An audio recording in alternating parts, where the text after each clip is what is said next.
In March of this year, Mason Jones announced that he was declaring himself for the 2020 draft. Mason had a phenomenal season, said Arkansas coach Eric Musselman in the statement. He came through hours of hard work and dedication and a desire to be the best player he could be. A 6'5" teen was the Associated Press's co-SEC Player of the Year. He averaged 22 points, 5.5 rebounds, and 3.4 assists this season. And last season, Jones shot 45.3% from the field and 35.1% from three-point range. Our system gives players the freedom and opportunity to show their strengths, and Mason made the most of it to become one of the best players in college basketball this season. We fully support Mason and any player who pursues his dream, Musselman said. But the story was just beginning to get interesting for Jones. It wasn't until a couple days later that Mason Jones signed with an agent and quit his senior season with the Arkansas basketball team. Jones played 2 seasons for the Razorbacks, and this year was named a co-SEC player on the All-SEC and Associated Press first team. He became the first Arkansas player to win the SEC scoring title last season by averaging 22 points per game. Going back a little bit, in one season at Connors University, Jones completed 15.5 points, 6.9 rebounds, and 2.5 assists per game. At 207 pounds and 6.5 inches tall, he had 20 or more points 9 times and 30 or more points twice. Ranked as the number 6 player in his league and number 2 in his junior college league position, Jones had signed with the Hogs on April 11, 2018, and he's done a great job since then for the Hogs. In the first official game, Jones scored 21 points that helped the Razorbacks win against UC Davis. 4 of them were from the three-point line. Mason, as a new player on the team, played a magnificent total of 31 minutes. He scored the 1,000th point of his career with a free throw at 15 minutes 58 seconds in the first half against Tennessee, the 44th Razorback to eclipse the 1,000 points of his career, the 8th to do so in his first 2 years. He was the 5th fastest Razorback to reach 1,000 career points, 61 games. He went from being quite inconsistent in year 1 to routinely excellent in year 2.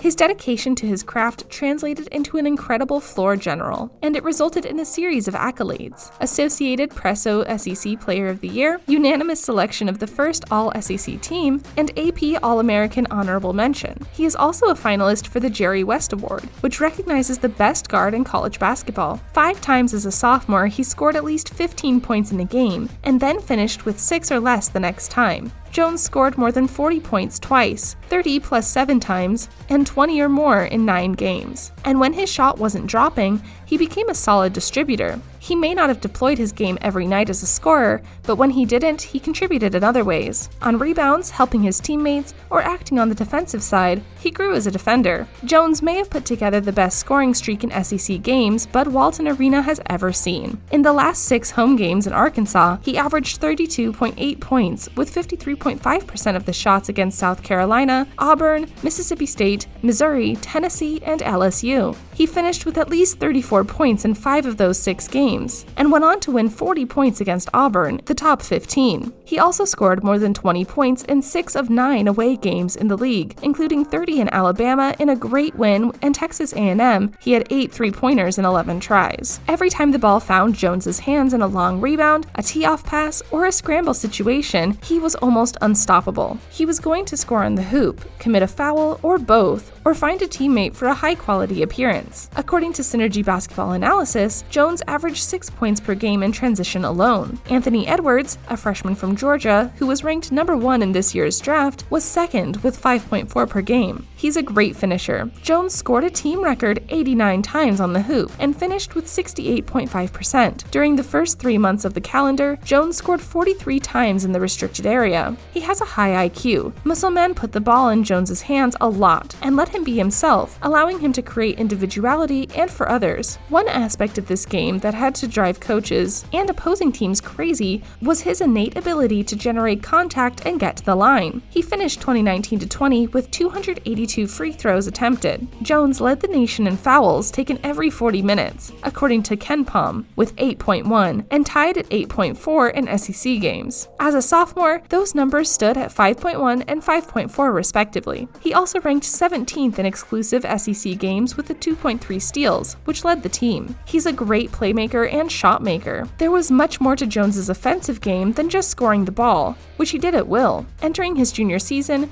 his record for assists in a month was 24, arriving in December 2018. He surpassed that mark in consecutive months to begin 2020, including 38 in January, 4.8 per game. And there would be much more to say about Jones, with numbers alone, positioning him as a clear player who guarantees results for any team that wants him in its ranks. I have to risk saying that this kid will be on the rise for years to come, and that's only because of what his performance is telling us in the statistics.